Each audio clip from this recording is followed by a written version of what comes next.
amigos da Associação Espírita Paz e Luz. Quero, em primeiro lugar, agradecer o gentil convite que me foi feito para realizarmos o nosso estudo deste sábado. Mas começamos o trabalho com uma prece, onde dirigimos o nosso pensamento a Deus, a Jesus, aos Espíritos amigos. E pedimos que eles nos auxiliem na nossa reflexão e na nossa caminhada do dia a dia. Que consigamos cada vez mais transformar esses ensinamentos em atitudes. E assim, começamos o nosso estudo, onde me propus, esta semana, a estudar um dos itens do capítulo 17, Sede Perfeitos, que é o item 7, e o título é O Dever. São ensinamentos de Lázaro, o Espírito de Lázaro, que nos traz algumas lições e que são importantes para a nossa reflexão. O que é o dever? Ele nos diz que é a obrigação moral do homem. E diz que, em primeiro lugar, para consigo mesmo, e depois para com os outros. E nos explica que o dever é a lei da vida, é uma das leis da vida, faz parte das leis maiores do Criador e que nós estamos inseridos nelas. E ele nos explica mais, dizendo que este dever ele vai do máximo ao mínimo, em todas as nossas atitudes, em todos os nossos pensamentos, do mais simplório ao mais elevado. Ele nos diz também que ele está falando somente do dever moral, do dever que nos permite distinguir entre o bem e o mal. Se nós não lembramos o que é o bem e o que é o mal, nos socorremos do Livro dos Espíritos, que está lá na questão 630. O que é o bem e o mal? O bem é aquilo que está de acordo com as leis de Deus. Quando nós nos afastamos dela, estamos no mal. E ele diz mais também que ele está falando deste dever moral, mas não está falando do dever das profissões. Não especifica com mais detalhes, mas provavelmente sejam aquelas questões onde as nossas atitudes não interferem nos direitos do próximo, nem em relação a nós mesmos, dos nossos compromissos. E ele continua nos ensinando, dizendo que o dever é difícil de cumprir. E vamos tentar entender por que é difícil de cumprir. E ele ali está nos dizendo, é devido à nossa inferioridade moral. O que seria isto? Ou seja, são os nossos interesses materiais, são os nossos preconceitos, são as nossas paixões, é o nosso egoísmo, as nossas doenças do ser espiritual, que ainda nos atrapalham no cumprimento dos nossos deveres. Mas quando nós não o cumprimos com o nosso dever,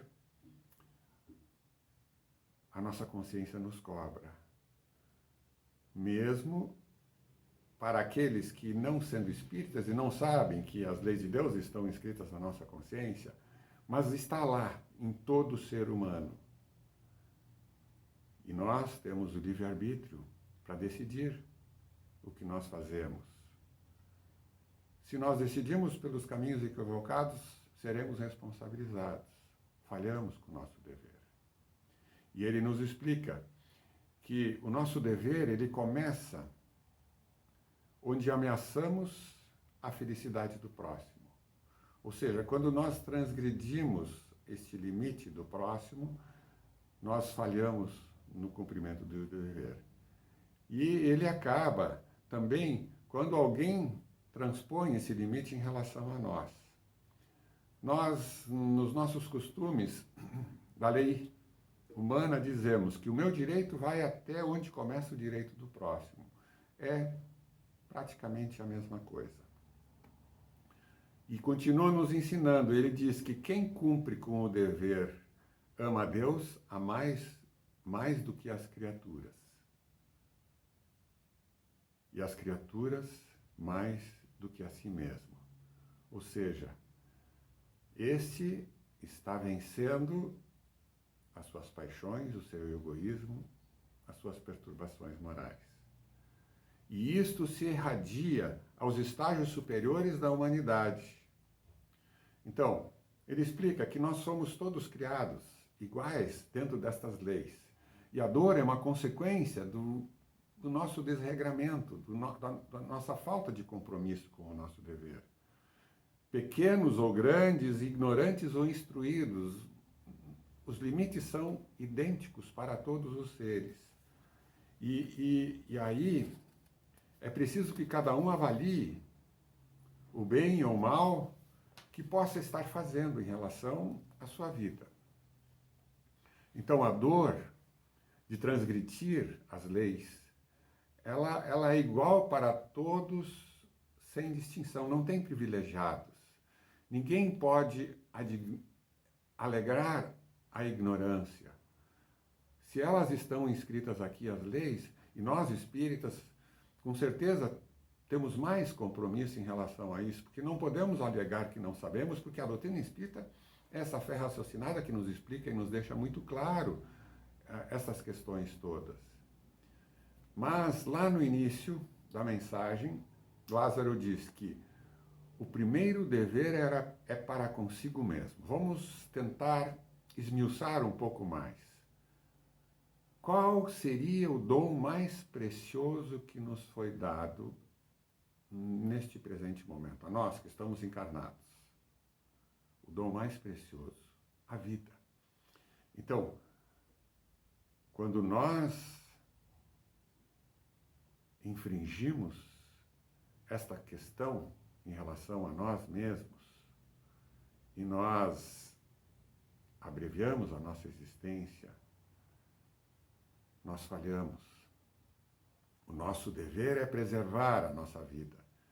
Nós viemos para cá com uma determinada carga de fluido vital. Às vezes mais abreviado, de menos anos, mas este fluido vital nos dá uma energia para que a nossa vida tenha de dias, meses, anos, até 50 ou 100 mais anos. E nós temos o dever de ir até o fim. E se nós partimos antes, nós falhamos nesse quesito contra nós mesmos, do dever para consigo mesmo. E como é que nós, muitas vezes ou quase sempre, falhamos? Pelos nossos desregramentos, os nossos vícios. Os vícios da matéria, do álcool, por exemplo. O alcoolismo é uma das doenças, porque é uma doença que começa pelo prazer de um simples gole, mas que acaba na dependência, muitas vezes, e nos causa grande mal. Abreviamos a nossa vida. E, às vezes, do álcool passamos a questões mais complexas, como as drogas, por exemplo. E aí, realmente, o nosso compromisso é bastante comprometido.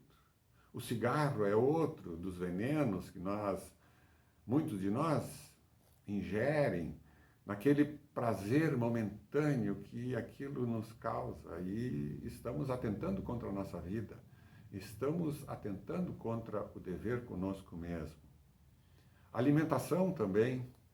Então, a recomendação de alimentação saudável não é só uma questão dos nutricionistas que nos dizem que é muito melhor para o nosso intestino, para nosso fígado, para o nosso conjunto, para as nossas energias. Todos os excessos nos fazem perder o equilíbrio e, com isso, desgastar a nossa vitalidade. E, às vezes, ouvimos pessoas dizerem: mas ninguém vai antes da hora. Nós vamos na hora certa. Eu, neste momento, quero dizer que não é bem assim. Às vezes, dentro destes desequilíbrios, desta falta de compromisso conosco mesmo, nós antecipamos a nossa vida. E nós chegamos antes da hora, como chegou André Luiz, por exemplo, como suicida indireto, onde os espíritos que passavam por ele zombavam dele dizendo suicida, suicida, e ele não entendia, mas ele tinha sido um suicida indireto. Então, como suicidas, nós antecipamos.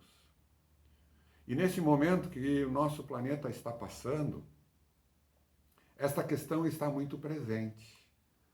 Ela está presente e quando nós ouvimos alguém dizer a pandemia, este vírus que assola o nosso planeta, não, isso aí não vai dar nada, não. Eu não pego esse negócio, ou como disse o presidente, isso só uma gripezinha, pois eu digo que não é. Isto é muito sério e nós temos que cuidar da nossa vida. E este compromisso é de preservar, de se cuidar, de usar máscara, sim, por mais incômodo que ela seja, lavar as mãos, usar álcool gel, evitar aglomerações, evitar festas, onde pessoas que não estão no dia a dia junto a nós, de repente se agregam e multiplicam e proliferam os vírus. Então, temos que nos proteger, sim. Porque se nós nos expusermos em festas ou em shows clandestinos, estamos desafiando a lei dos nossos dirigentes, dos homens, mas estamos desafiando a lei da vida. Então nós corremos o risco de partir também antes da hora, porque a contaminação aconteceu porque eu me expus de forma indevida. E chegamos também como suicidas. É claro que isto pode ocorrer em muitas outras situações, e eu lembro algumas delas, por exemplo, quando enlouquecidos dirigimos em altas velocidades e aceleramos além do que é permitido pela lei, cometemos excessos. E pior ainda, quando alcoolizados ou drogados. Isto é grave risco. Comprometemos o limite do dever, da nossa preservação, conosco mesmo. Em outras situações, por exemplo, fazendo esportes radicais, onde tem alguns adeptos, onde indivíduos saltam de altas rochas e que, testando a adrenalina daquele momento de um perigo momentâneo, ficam flutuando próximo a penhascos e que muitas vezes dá tudo certo e às vezes não dá, e aí os riscos disto pode ser também partir antes da hora. Então, repetimos, o primeiro dever é conosco mesmo, como Lázaro afirma nesta mensagem. E, a seguir, vem para com os outros. Para com os outros. Então, nós saímos do individual e vamos para o coletivo. Não somos mais o eu sozinho saltando do penhasco. Não sou mais o eu sozinho dirigindo em alta velocidade. Eu estou levando junto a minha família, as pessoas que eu amo, com os quais eu tenho compromisso, e se eu cometo um acidente desses, batendo em outros veículos, levo junto outros que naquele momento, e mais uma vez eu estou ultrapassando o limite e invadindo o direito do próximo. Então, como falou Lázaro, é a nossa inferioridade moral. É a nossa inferioridade moral que nos leva a essas atitudes. Ou quando, por exemplo, casais, companheiros, agridem a companheira de forma brutal. Elas, as mulheres, foi criada uma lei, a Lei Maria da Penha, e elas têm uma delegacia especial para protegê-las, mas elas entram na justiça para pedir medidas protetivas. Vocês sabem que no estado de São Paulo, eu vi uma estatística agora há poucos dias, no ano de 2020, mais de 52 mil mulheres pediram medidas protetivas contra os seus companheiros. Ou seja, que eles não se aproximem, que eles se mantenham afastados, porque temiam pela própria vida. E esta informação vai mais além, quando a estatística diz que a cada 7, 8 ou 9 horas,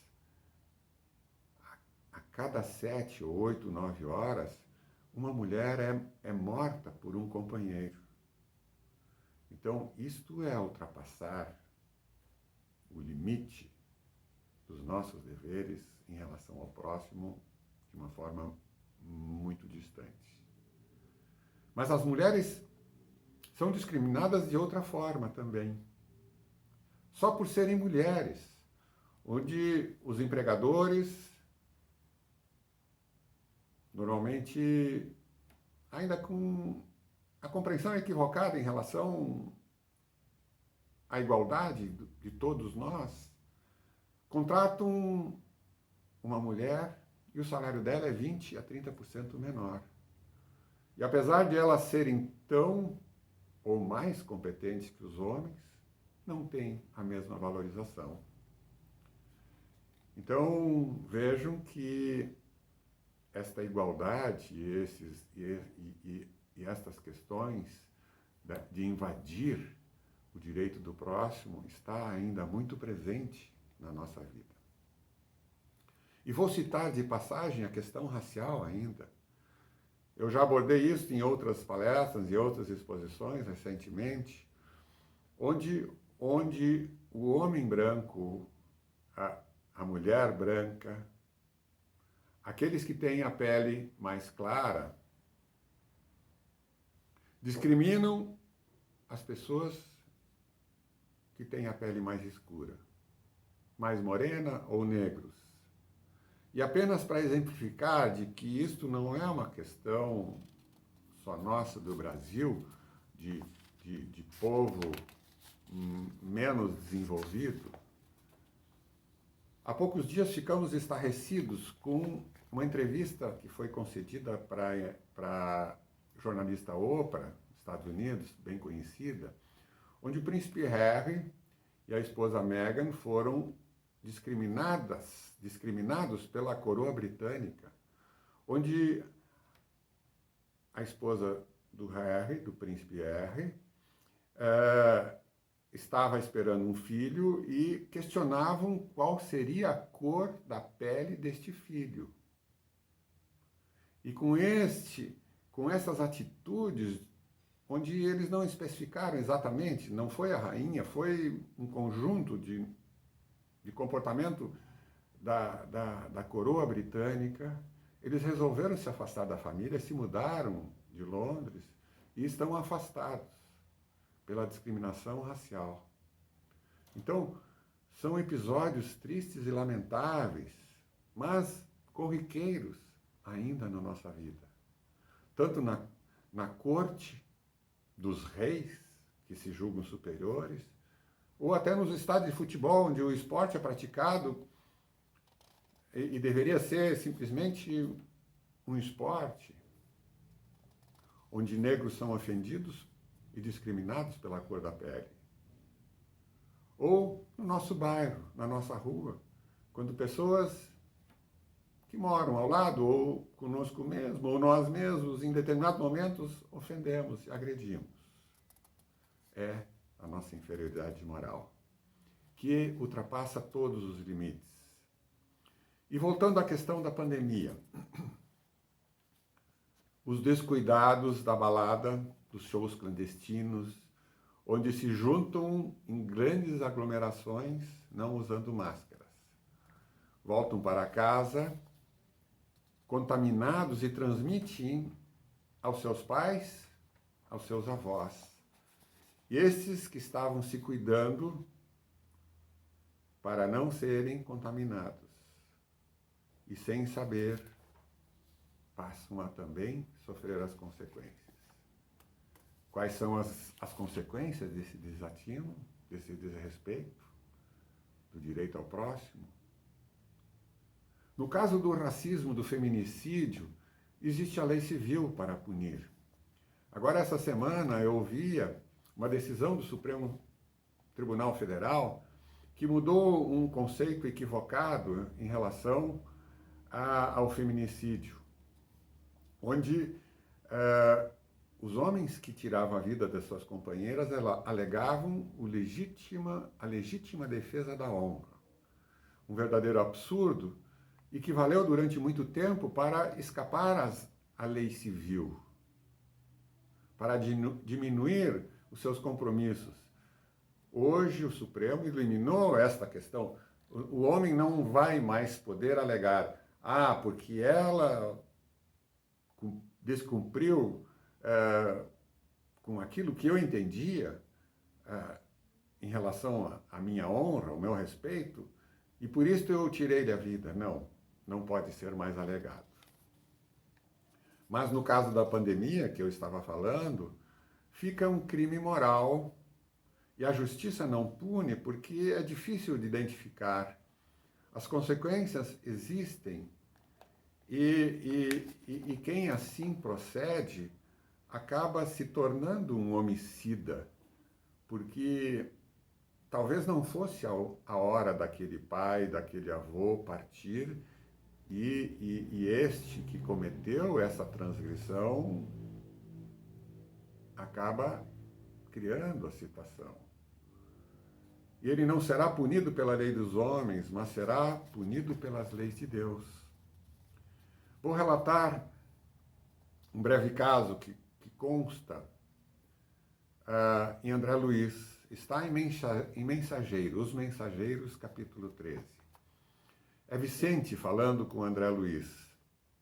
E ele relata, diz Vicente, eu tenho um amigo, um colega nosso, médico, de profissão, médico, portanto. Um médico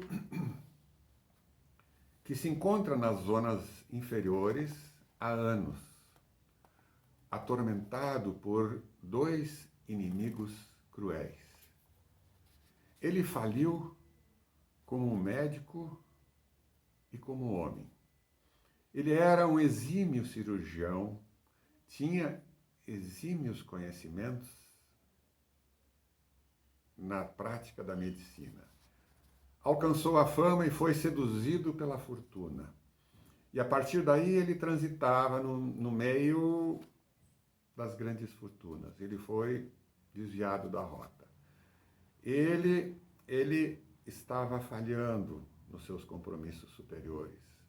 A mente dele estava afastada daquilo que ele tinha planejado e que tinha assumido. E se não fossem os benfeitores espirituais, em que muitas vezes estavam ali acompanhando as cirurgias, os atendimentos que estavam sendo realizados, possivelmente mais vidas teriam sido abreviadas. Então, muitas vezes, os benfeitores realizavam a tarefa e, com isto, ainda saía contento, mas não era pela atitude propriamente dele. Ele fazia muito pouco. E ele estava sendo assediado por 2 inimigos desencarnados, que estavam vendo, que viram a responsabilidade dele, que foram e que desencarnaram, não por culpa dele, eles atribuíam o desencarne deles a esta atitude. Na realidade, não tinha acontecido isto, mas eles o odiavam terrivelmente. Então, enquanto encarnado, ele estava passando tranquilamente pela vida, sem grandes problemas. Chegando no plano espiritual, esses 2 estavam esperando por ele, com ódio, porque eles entendiam que tinha sido negligência, ele tinha faltado com o seu dever. E ali está exatamente a questão. Ele tinha faltado com o dever em relação ao próximo. Ele não tinha causado o desencarne deles, mas, percebendo o que se passava, ele se sentia culpado. Ele não havia cumprido com o seu dever, e ele estava preso aos algozes. E estava ali, então, reparando as faltas graves que tinha cometido ao longo da sua carreira. E ali, o instrutor explica para André Luiz, ele aqui está aprendendo a conhecer-se a si mesmo, a entender que as obrigações nobres São deveres a serem cumpridos e praticá-las é imperioso para a nossa felicidade. Então, Vicente, o instrutor de André Luiz, está dando um exemplo para André Luiz dos compromissos que foram assumidos e que estão ali para serem cumpridos, e nós continuamos falhando. Então, aqueles, e aí diz Vicente, aqueles que têm a noção do dever cumprido, mesmo que todos os inimigos, porventura, que nós possamos ter, não conseguirão nos atingir. Porque, mesmo que eles estejam contra nós, nós teremos a luz firme a nosso favor, na nossa caminhada. E o abençoado travesseiro para dormir à noite, ou seja, a consciência tranquila. Quem cumpriu com seu dever não temerá a agressão de espíritos inferiores junto a nós. Porque por mais que eles atentem contra quem faz o bem e quem cumpre o seu dever, jamais conseguem atingir. Então, o Vicente finaliza. O nosso colega, tendo abusado da profissão, entrou em dolorosa prova. E nós que estamos aqui refletindo a respeito dessas questões, avaliemos as nossas atitudes, para que consigamos chegar melhores do lado de lá. Vejam que lá Lázaro disse, tudo está registrado e avaliado, das questões menores até as maiores. E nós, que busquemos dentro de nós saber do nosso comportamento.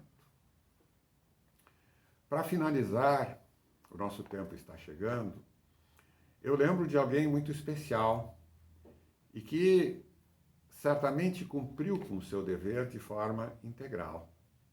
Mesmo que, enquanto encarnado, em alguns momentos foi assediado por espíritos inferiores. Estou falando de Chico. Lembro de uma passagem onde, em determinado momento, Chico estava refletindo a respeito da vida, estava tranquilo, e de repente uma multidão de espíritos inferiores aparecem querendo agredi-lo violentamente. No primeiro momento ele fica temeroso, mas em seguida ele se lembra de fazer uma prece. E fazendo a prece, eles se afastam, são eliminados, são afastados. Imediatamente aparece Emmanuel, e Chico reclama de Emmanuel, mas tu não viste que eu estava aqui em perigo, eles estavam querendo me agredir. E Emmanuel lhe diz, não esqueça jamais, a prece é um poderoso antídoto, orar é um santo remédio. Então, estamos falando de Chico e da partida dele do plano espiritual, do compromisso que ele teve em vir para a Terra e nos trazer a complementação da doutrina espírita, onde segundo a doutora Marlene Nobre, na obra Alguns Pedaços do Espelho, ela nos revela, com a sua vivência junto a ele, que na verdade Chico é o próprio codificador reencarnado, porque ele tinha compromisso em trazer a complementação da doutrina, da codificação das obras básicas e nos trazer os ensinamentos que nos trouxe por intermédio de André Luiz de Emmanuel.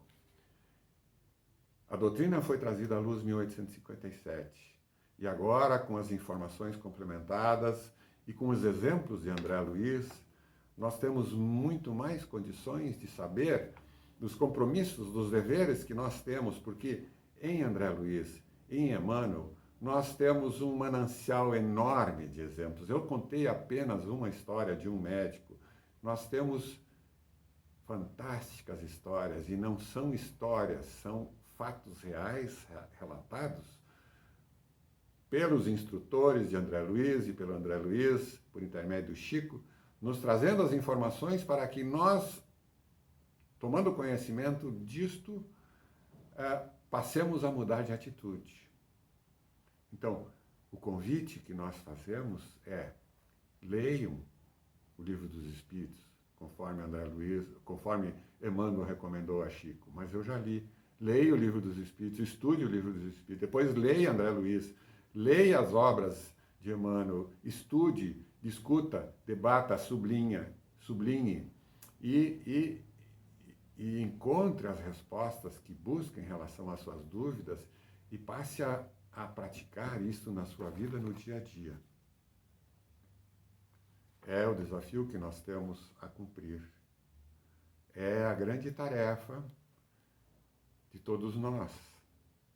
Cumprir o dever em relação a nós mesmos, em primeiro lugar, e depois em relação ao nosso próximo, para que consigamos chegar melhores do lado de lá.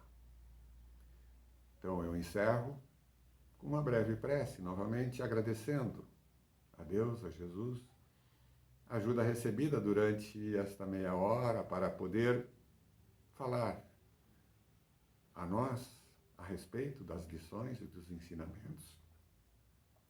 E que cada vez mais consigamos levar a nossa vida dentro desses preceitos. Obrigado, Pai, obrigado, Jesus, e que Jesus nos acompanhe a todos. Que assim seja.